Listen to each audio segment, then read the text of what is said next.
So good morning and welcome to another show. Today we want to talk about our children going back to school. I know many of us are very anxious, especially with the corona and what we claim to be the second wave. And also what we are seeing happening in the streets. When you walk around a lot, you see people are not really taking the measures seriously. No wearing of masks, no social distancing. I don't know. And kids are going back to school in January. So today I have in studio two guests. They're in the education sector, and they're going to help us understand what schools have actually done in preparedness of our children going back to school. So karibu sana to studio. Collins, just introduce yourself, and we'll move to Ken. Thank you very much, Anne. My name is Collins, a teacher by profession and passion. And I'm happy to be here today to discuss this very interesting topic. As we are preparing to go back to school, what is really happening? And I happen to be in the international curriculum, British international curriculum. So I'll be sharing what our schools have prepared and what we need to do to keep our kids and our students safe. Asante sana. Thank you, Collins. Ken? Thank you, Anne. My name is Kennedy Musyoki, a teacher, handling the 844 system, public schools. And I'm happy. Welcome.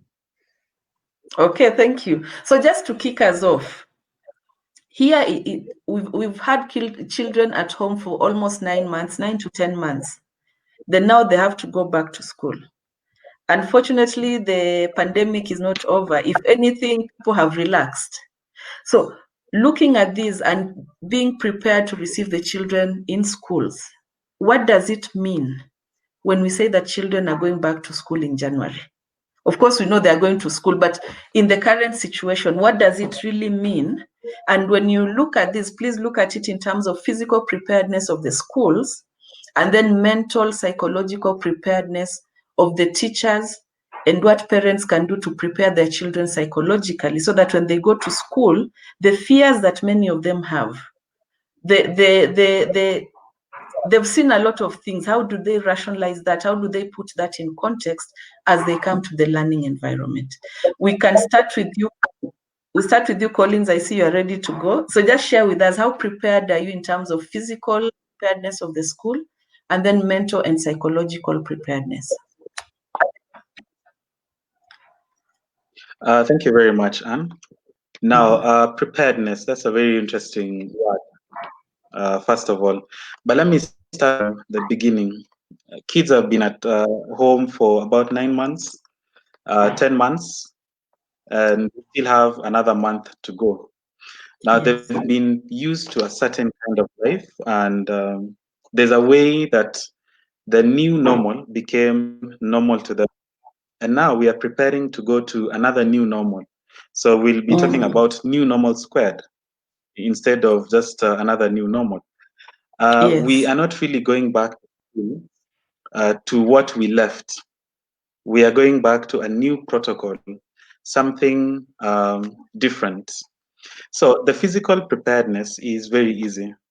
That is where schools, some of the schools will score even 110% in terms of having the correct posters from the beginning. When a student gets to school, they meet a poster telling them Corona is this and this. You need to do social distancing, sanitize, wash your hands for more than 20 seconds, and so on. 1.5 distancing in classes, in eating areas, in public area in the school. There should be social distancing. This is the easiest part. This is actually 10%. As much as it's going to be really costly for the school to put in place some of the things, but that's just 10% of controlling coronavirus in our institutions.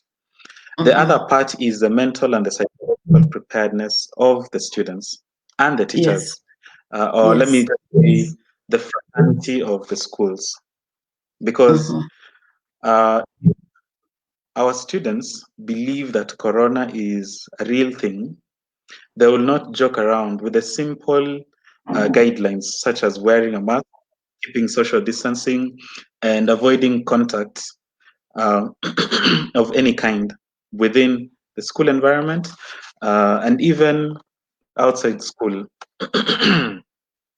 So the mental preparedness comes from home. Parents should be able to start telling their kids that when you go to school, you should do A, B, C, D. And let me put the A, B, C, D in black and white. Wearing mask, sanitize uh, the surfaces that you use at any time. Let's say their desk in class, they have to sanitize in the morning before they start class, at least at break time, lunchtime, and again in the evening before they leave. Sanitize, leave your things in order. Tomorrow, come back and do the same thing. And what we need to remember is human beings have an extremely elaborate nervous system, which ends up in the CNS, the central nervous system.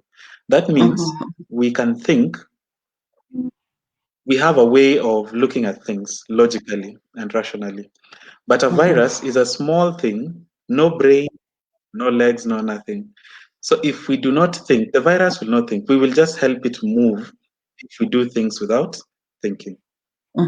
So extremely important. The 90% part is the mental and the psychological preparedness of the students and everyone involved in the school setup. Back to you, Anne. Thank you very much. Now, listening to Collins is speaking from a private sector perspective. Ken, you are with the public sector.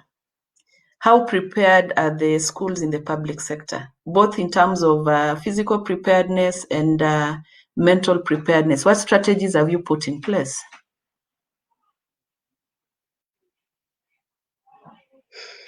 Thank you, Anne. What I can say is that COVID is real, and there is that thorough need of preparation as the pupils go back to school. Now, starting with already the ones who are in school, the preparations have been put in place. The first preparation starts with the mind preparation, that these learners should be made aware that the COVID-19 is real, and that has been done. I want to thank the different stakeholders who are putting measures in place to make sure that as the learners go to school, as the parents release their pupils to their children to school, as the guardians do so, that this thing is real. Now, on the side of the administration of the school, the schools have put in place measures to make the pupils safe. The first one is educating them on the effects and that COVID is about. Second is about putting into place the MOH, Ministry of Health and Education policies about cleaning of hands and social distancing. And by so doing, I can say the schools are really prepared. That's what I can say, Anne. Now, let me just ask you, I want to put you on the spot a bit, and you'll forgive me for this. When we look at public schools, and not in a bad way, but just the reality on the ground, the number of students per class, I think we are talking of 60 plus. How are we social distancing these children and ensuring that when schools open, all of them actually have a place to come to? Because I don't think new infrastructure has been put in place. And I'm sorry to put you on the spot on this. No, there is no problem. And what I can assure you is that we are only dealing with so far we are dealing with two classes. That's grade 4 and standard 8 and form 4. That while the others are at home, the classes for those who are at home have been occupied. The students and the pupils have been distributed to the vacant rooms for the other grades which are not there. Then come January, the preparations are in place that the learners will not be squeezed because actually even when they are 60, they are not so squeezed that there is no space. The measures are there to adjust the arrangements that they can be spread a bit. Then, as the Minister of the Cabinet Secretary of Health said, Honorable Kagwe said that we are going to learn to live with this disease. Professor Magoa said that social distancing, we need to be careful, because in schools the parents were made aware that it is not, if it is not possible, we'll have to live with it. Now I'll just give a good example. When you look at even public vehicles, they have started misbehaving the same manner because of that word social distance. Also in the marketplaces and social gatherings, because once the president announced that we are opening, he clearly stated that the mandate of being safe lies to one's individual. It is oneself to make sure that you are safe. So, because these learners are maybe not mature enough to understand what the president was saying, the teachers and the stakeholders are putting in place measures that they can make sure that they are safe by even using that available space in the class can spread a bit. So just listening to you, what is sorry Ken, just listening to you, what is critical is actually the mental psychological preparedness that happens both at home and in school when the children come. Because unless one appreciates that it is an individual responsibility, whether I am 5 years old or I'm 18 years old, then you can only do so much as an institution. Okay, thank you. Collins, coming to you. Sorry, Ken, go ahead. Exactly what you have said. It's about mental preparation. Okay, thank you. Now coming to you, Collins, I put him on the spot about the number of kids in a class. For you in private sector, is that an issue that you have to deal with, or because I know your classes are slightly smaller than the public sector? What is your take on that?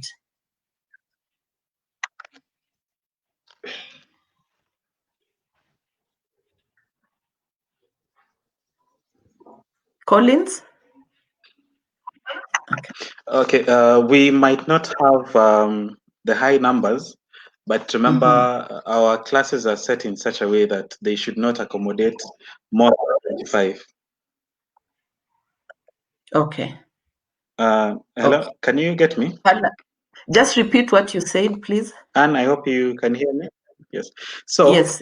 We have not faced the issue of overcrowding. From our side, what we have faced is more of the mental and the psychological preparedness. And we've even had a few sessions of the school counselor having to talk to the kids. Some of them are in the extreme end. They're very insecure about coming to school. And we have another extreme end who are carefree. They don't believe that corona is something that can hurt anyone. So actually for us, the physical preparation, we are good. The part we are working on is the mental and the psychological preparedness. Okay, thank you. And just before we move to the next question of the day-to-day running of the school, probably at this juncture, because one of the things that I've noticed when you walk around is that many people are not wearing their masks accordingly. Either somebody is wearing it down their chin, wakipatana na polisi, they'll quickly put it on so that they're not arrested. Some are totally not wearing it. So let's let's work with this 50%. The one who's doing 50%, they're wearing, but it's on their chin. Could you just show us how the mask is supposed to be worn? Collins, you can do that. And then Ken, you can prepare to show us the fire test, just so that parents can know which masks are appropriate to prevent COVID transmission. So Collins, probably you can just show us as Ken prepares to show us the fire test. And please explain what you're doing, Collins. Now, let me just start from the beginning. Okay. So for everyone out there, and even for the students who are preparing to come to school, this is a mask.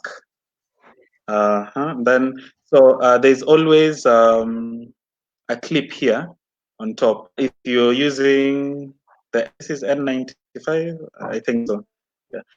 So you have to put it above your nose. Let it draw the line of your nose so that there's no air coming from that point.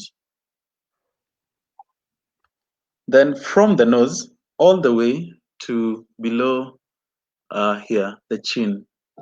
Yes. So that when you're breathing in and out, there's no chance that anything will get in or anything is getting out in terms of body fluids, because we want to protect ourselves and we want to protect the person who is near us. That is the whole point of putting on mask. Okay. Thank you. To you, Ken. Thank you. Ken, you can demonstrate for us the issue of the fire test. And the importance of this is just to know whether you're having a quality mask or not. So Ken, just demonstrate for us.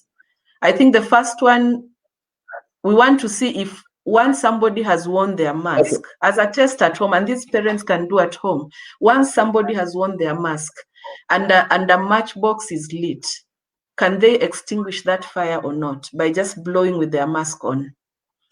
Ken, are you on or we've lost you?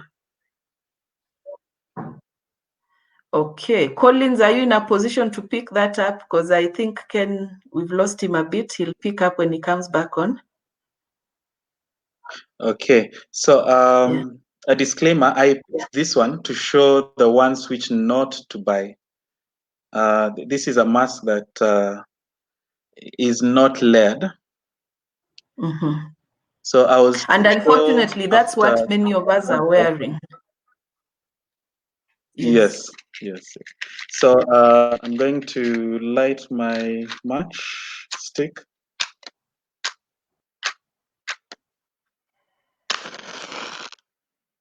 Okay. So for a good mask, it should not do this. So this is wrong.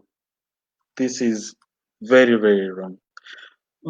This means that the body fluids can escape through the mask. Back to you, Anne. Oh, sorry. Thank you. Before that, the correct one, the match should not go off because there's no,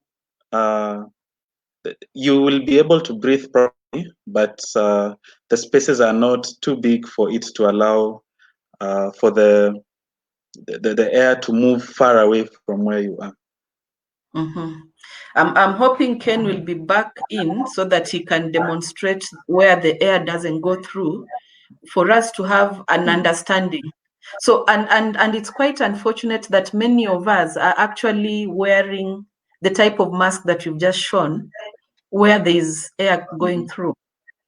Probably you can just comment on that. When kids are coming to school, what should parents be in the lookout for? They should buy a mask that is, I think they say it's 3-layered, or there's a term they use. And what they do is we should not just buy masks because we want to buy masks. We should buy it because we want to protect ourselves, our kids, and the people around them. So they should be looking for the one that Ken is going to come and demonstrate, the one that will not allow air to pass through. And I've realized that we have some which are washable and reusable that do not allow air to go through. So those would be the best because you can reuse them. And at least it should be changed regularly because, again, they can be a source of infection. I have a common cold, use it, and then after a few days, I reused one that I had when I had the cold. Definitely, I'm going to reinfect myself. So we should be changing them as regular as possible. And just talking about that, I know we might not be experts in this, but just from your intuition, from having interacted with kids, what would be the ideal number of masks that a child should have as we come back to school? From the experience you've had during this time that schools had opened. Okay, I think the best thing is if you are able to buy the full box, so that every day they can use one for the disposable ones. And if you're using the washable ones, at least 5 masks will be good, so that they So use that it they are once, it using is one. washed. Yeah. Yes. Okay. For Okay. I'm not saying that as an expert, but I'm saying that as a teacher and someone who is thinking about the students and knowing my students. I believe, and all students usually have the same kind of behavior. So all the jumping up and down and all that, I think 5 would be good for them. Okay. Thank you. Now, let me just read a comment from one of our listeners, Patrick Andika. He talks about parental engagement and empowerment. The parents need to be empowered and engage in the day-to-day measures being put in school to protect the children so that they can replicate the same at home. They also will have to support the children more with homework and extended work, as the syllabus is going to be more congested with more work. And this brings us now to the second question, the day-to-day running. What is it that schools have done? Now, you'll talk on behalf of some of the private schools. What is it that they have done to ensure that when kids come, normal operations are happening? What should the children expect? And are there areas that need improvement? Thank you. Thank you very much for that question. Now, I'll start by answering something that one of our viewers said that you read, Patrick Andika, and he talked about the congested syllabus. Now, for the international curriculum, it's a bit different because our syllabus has been continuing online. So right now we are doing our end of term exams, end of term 1. January we opened for term 2, and we expect to do some of our international exams in June and others in October. So for us, the syllabus has not really been congested as such, but for the 844 side, I do understand that yes, the syllabus has been congested and the parents really need to step in here. Now, for the day-to-day running of the school, there are several models that some of the schools have come up with. One is known as hybrid model, where in a week you have some of the schools coming in, some of the classes coming in for physical learning 2 days, and 3 days they do the online classes. Other classes come in the morning, others come in the afternoon for classes. So that is the hybrid kind of way. Then when we go to what happens in school, let's talk about lunchtime, break time, when students are expected to be in a crowded area. So how do some of the schools solve this problem? Now, one, we have students being given their meals in classes. This will avert the issue of students going to the dining hall to queue, or even just to be crowded in the dining hall to eat together. That really helps. Another way is we have 1.5 meter social distancing stickers placed in the dining halls, right from the queue to the tables, and the maximum number and the maximum number of meters that the students have to be in the dining hall, sitting, eating, or doing anything. This helps in maintaining the social distancing. Masks are a thing that will be in our new normal. I'm saying the new normal. It's double because the new normal was the online classes. Now we are dealing with another new normal, physical classes. But remember, we have the coronavirus with us. Then lastly, We have contact sports being banned completely. That is football, rugby, basketball, hockey, and any sport that will lead the learners to come into contact. Those ones have been banned for the time being until the coronavirus is under control. So the students can play other non-contact sports. For physical activities, they can go to the field, do some jogging. They can play lawn tennis. One is on the other side, the other one is on the other side. Just keep them fit, but avoid the contacts. Yes. Back to you, Anne. Thank you so much, Collins. We lost Ken, but I have him on phone. He's having network challenges. So Ken, we were talking about the day-to-day running, and there was a comment from one of our audience about the congestion of the syllabus when kids come back, especially for the normal, the 844 system. What is your take in terms of your prepared, what kids should expect when they come back to school in terms of the day-to-day running, and what comments can you make on the issue of the syllabus and the parents having to engage more in terms of supporting the kids? Thank you. It's a question that I've raised. Ken, you'll speak up a bit. Okay. Yeah. I'm saying, it is a question that I've asked the people about what will happen to the short time that is allocated and the workload that is there. Mm-hmm.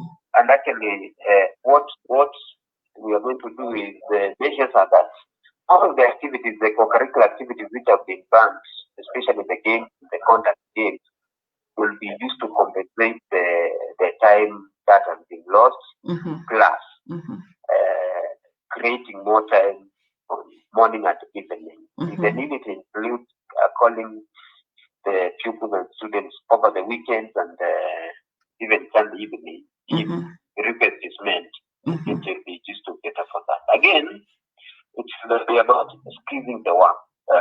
There are some activities that can, in the running of the syllabus, that can be combined and be done as one. The short can be squeezed to make one.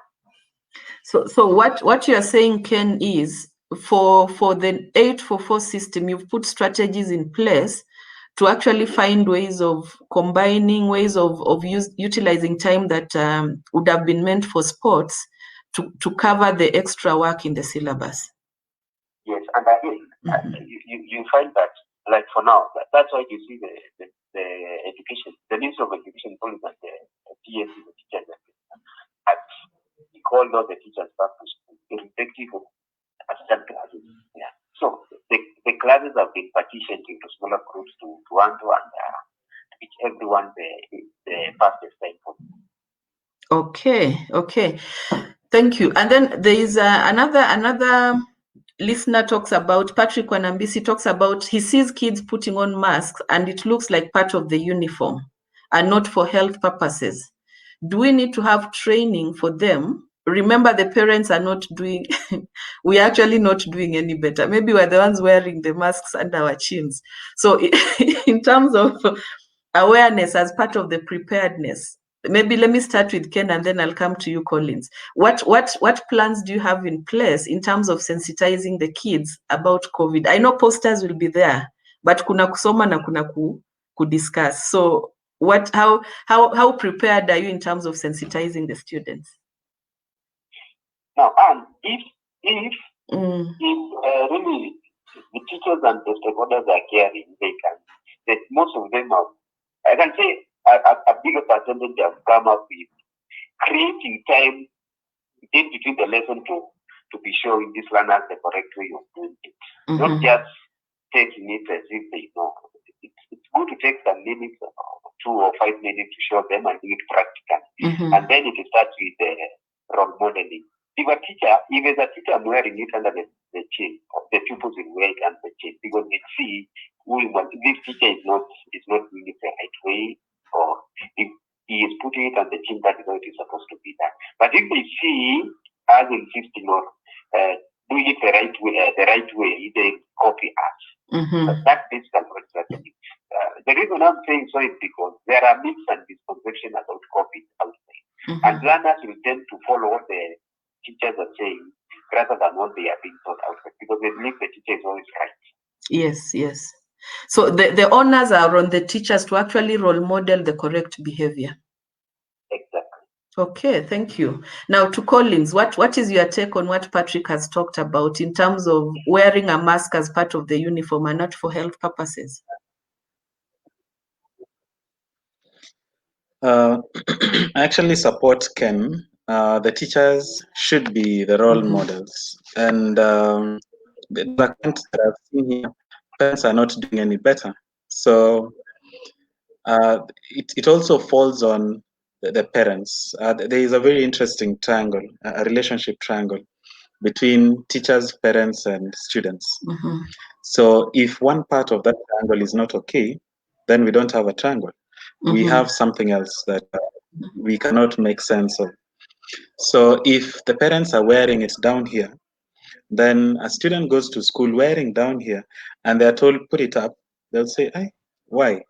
But my mom puts it down here, so why should I put it correctly?" So I feel like it's a collective responsibility for both parents and teachers. Then for the other part, I also agree with Bwana Ken. The students have to be sensitized. The posters are not enough. To some of them, the posters will look like decoration. Itakuwa maridadi, anaona tu, anafurahia, ameona mask, ameona sanitizing, and so on. But we should sensitize them during lesson. So, for example, for us, we've been doing online classes, and within the 1 hour lesson that we have, you have to take at least 5 minutes and talk about the coronavirus. Tell them what it entails, what you want to do, how you're supposed to behave, and so on. And from March to now, I can see a big change. When we started in March, there was a lot of, I think these things will just go away, ni homa kama homa zingine, and so on and so on. But now I can see students are looking at it critically, and some of them are saying we need to have ABCD before even we go to school. So if the students themselves are seeing the reality, then it becomes easier on the parents and the teachers to push the guidelines. Okay. Oh, and Now coming, sorry, yeah. finish. Sorry. Before I finish, there is a comment you also made, and you say that the citizens are wearing the masks for the police, not for their own protection. So it is still the same thing. So we really, really need to sensitize them so that the kids will not be wearing for teachers or only for authorities. It will be for their own protection. Thank you. And Back to you, Anne. actually that ties in with a comment that has come from Elizabeth Wafula. She talks about students wearing masks when the teacher is present, but they keep them in their pockets. So probably as teachers, as we plan the day-to-day operations, those are things we need to be privy to. And I don't know what mechanisms can be put in place to ensure that kids wear their masks all the time. That's a very interesting question. Wearing all the time. Yes. Am I aligning all the time? Because they should have it all the time, but we all know that kids are very, very interesting. They would want to rebel. It's the right thing, yes. They know it is the right thing. Just like wearing a tie in school. You'll find a student without a tie. Monday morning, they have their blazer, their shirts, and everything. Then you ask them, "Where's your tie?" And they reach to their pockets and remove it and put it on in front of you and continue their life. After a few hours, don't have it again. So, but for this one, we have to be really, really careful with the sensitization and also having strict penalties in place for not wearing a mask. Just like how the government is doing now, if you're found in public without a mask, you get fined a given amount or given time because of that offense.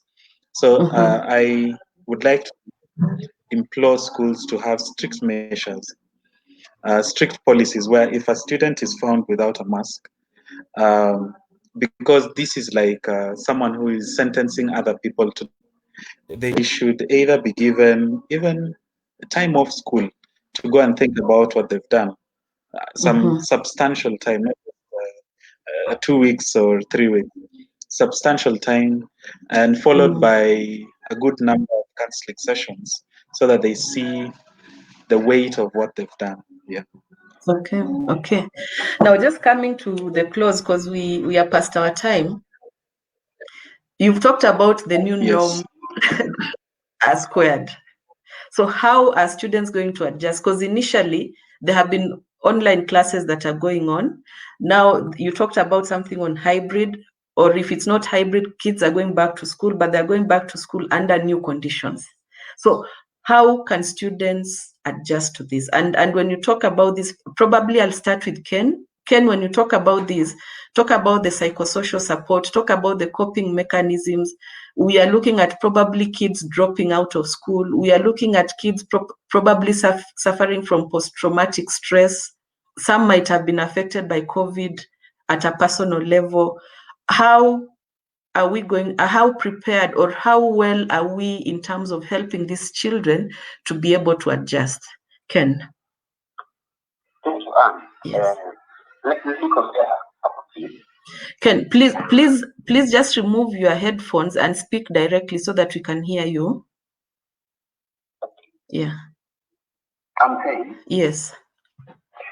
I will compare COVID versus HIV. That if you are not infected, you are affected. Yes.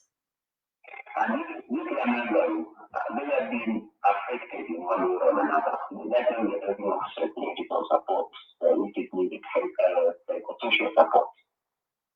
Now, when you have a sick relative or a caretaker who is sick and or the breadwinner, it affects the mental function, the emotion, and the state of the mind. I'm saying these learners, if affected, they need to be hands-on on issues of loneliness, the integration and the working environment, which is very important.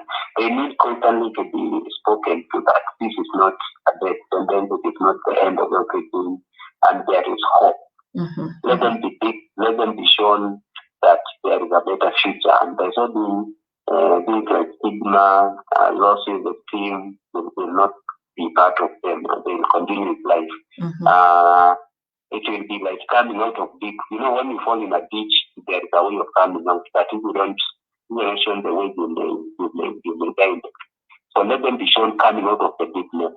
And if I may say that these learners and the people do not hate change. They only hate when you lose the change is Yeah. Yes. Okay, thank you so much, Ken. So basically just doing the best we can to be able to support the children in whatever circumstance they're in. Now coming back to you, Collins, how do we help these students adjust to the new norm squared, as you had put it earlier? Thank you very much, Anne.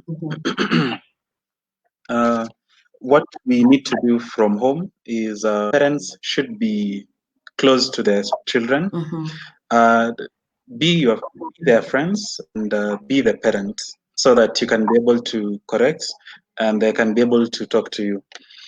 Because now there is a lot of anxiety, there is a lot of fear. There is, I can say, mixed emotion with the idea of going back to school. Some are happy, some are scared. So from home, parents should be able to listen to them, understand them, and help them go through the process. From school, everyone has their own way of coping with stress.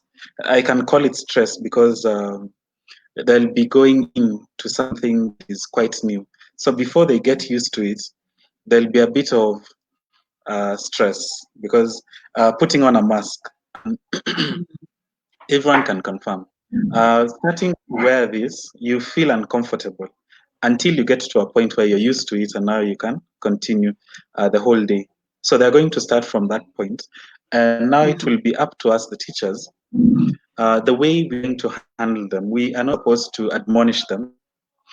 We are supposed to handle them in a way that they're going to feel loved, but also feel corrected at the same time, so that we don't lose the students. Some of them will rebel, most of the teenagers, the way they cope with things.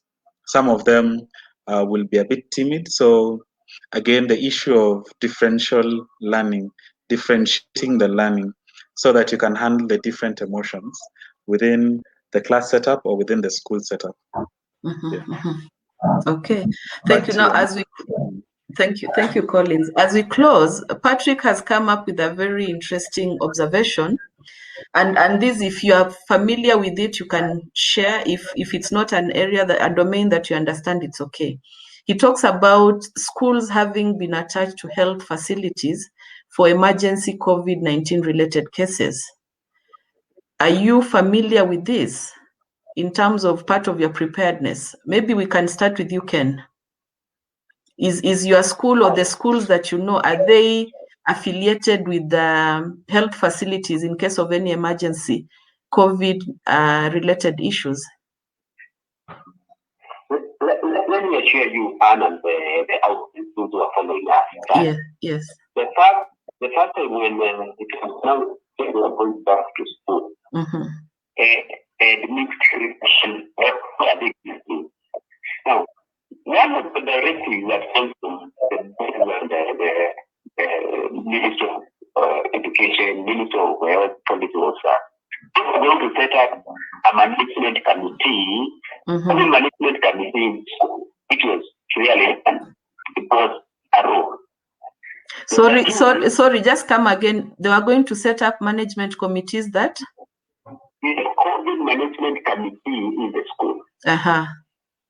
And that was done because it was a policy. Every school, private school, public school, has a COVID management committee that is. Number two, we have to set up schools. And because there are some back and classrooms which are there, you are in one of the classes, the one who cannot be international, because having Sorry, Ken. Sorry, Ken, we are not getting you clearly.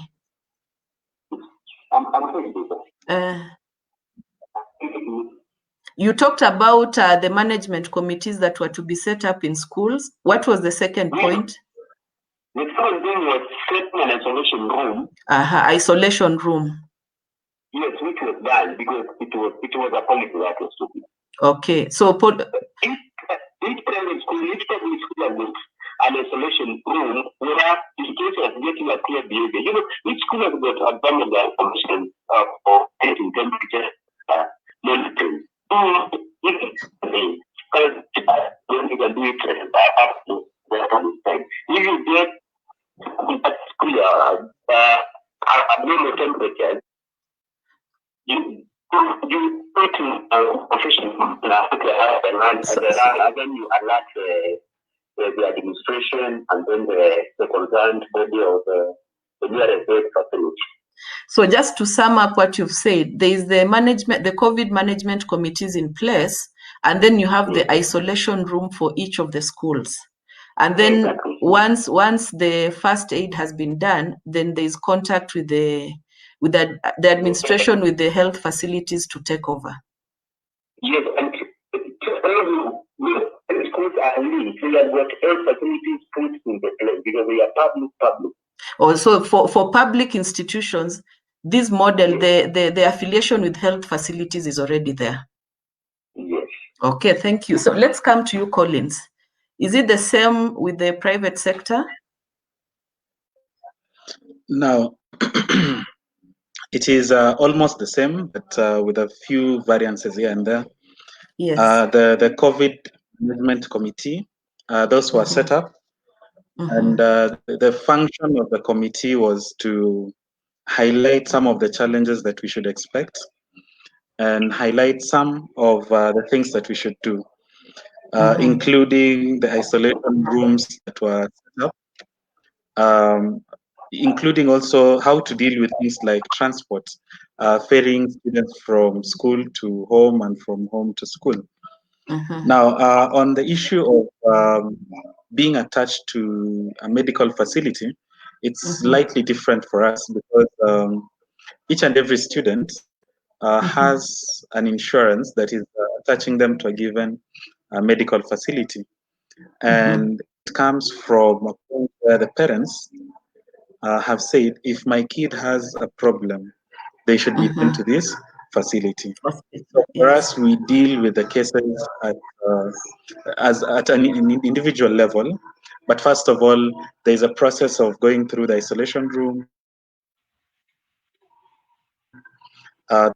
the medical officer of the area that we're in before the next process is done. And this also happened as a result of before we opened school, we had to be certified by a medical officer from the public sector, definitely. They came, went through the place, saw the isolation room, saw the dining hall and the 1.5 meters that has been set up. And now, through that, we were certified to reopen school. Okay, okay. Thank you. So before I give you a minute to talk about to share with us your closing remark, let me just pick some points from Patrick Andika. Patrick Andika is a key stakeholder in the education sector. So what he says, he shares with us are things that he's aware about. So he talks about some mapping is being done to ensure each school will be attached to a medical facility within the sub-county. Medical officers will visit schools to support schools and also in case of emergencies. And this ties in with what Ken said, that for public schools, they're already affiliated with health facilities. Then he also says that each school sets up management committees, which you've talked about, isolation rooms. There is the issue of the thermogun, just to ensure that temperatures are taken. And then a board of management committee on COVID, and continuously liaise with the sub-county committee on matters to do with COVID. So I think we are all reading from the same script in terms of ensuring that we are well prepared for the children to come back to school. Now, Ken, I'll give you a minute just to share your closing remarks, and then I'll come to you, Ken, because we are way past our time. Okay, Yes. what I can tell the audience and those who are doing that is that if we don't play it carefully, this COVID sweep most of them on our. We can't hear you. We can't hear you, Ken. Hello, Ken. Yes. Yes. We need to be the light of the society when it comes to COVID and the mind. Because it's real and these learners rely on that. Yes. Let us clear up and let it lie. Let us clear stay safe, and this will be right. Okay, so basically what I'm hearing from Ken is, as teachers, we need to be role models. Let us do the right thing so that the children copy us, because children tend to believe their teachers more. So teachers need to be on the forefront in helping the children adapt to the new norm. Thank you so much, Ken. Let's come to you, Collins. What is your parting shot? Okay, now I apologize for the background noise, first of all. Now, what I'd like to tell my fellow teachers and my students is, let us avoid stigmatization. Let us understand that we have the common cold still running as much as we have the COVID. So when someone coughs, sneezes, let us not kill them, kill their esteem, and kill them psychologically by branding them as having COVID or COVID positive. So let's be able to understand. Let's wait for the results and let's wait for the due process before you brand anyone as having COVID. But that does not mean we throw them out of the window. Let's be cautious and always stay safe. And let us remember one thing. When HIV and AIDS came into the picture, everyone was really afraid of it. I know 1st of December was World AIDS Day, but a few years down the line, now AIDS is an endemic. It is here with us, and people have learned how to live with it. So that is the way we should look at COVID now. It is moving from being a pandemic to being an endemic. It's going to be here with us for some time. So we learn how to live with it. Thank you. Thank you very much. And I really appreciate you, Ken and Collins. I appreciate you, Patrick, Elizabeth, Patrick Wanambisi, for the thoughts you've brought on to the discussion. And as we close, please, as parents, let us be role models. Let us show our kids what is expected of them. Let us not dismiss COVID that it's non-existent. It's not. It's actually real. So let us show our children what needs to be done. Let us help them prepare psychologically and be ready that January, I think it's January 4th, schools are opening and they have to go back to school. And with that, we come to the end of our session. We thank you for tuning in, and join us again next week on Saturday, where we'll be discussing something different. Do have a lovely weekend.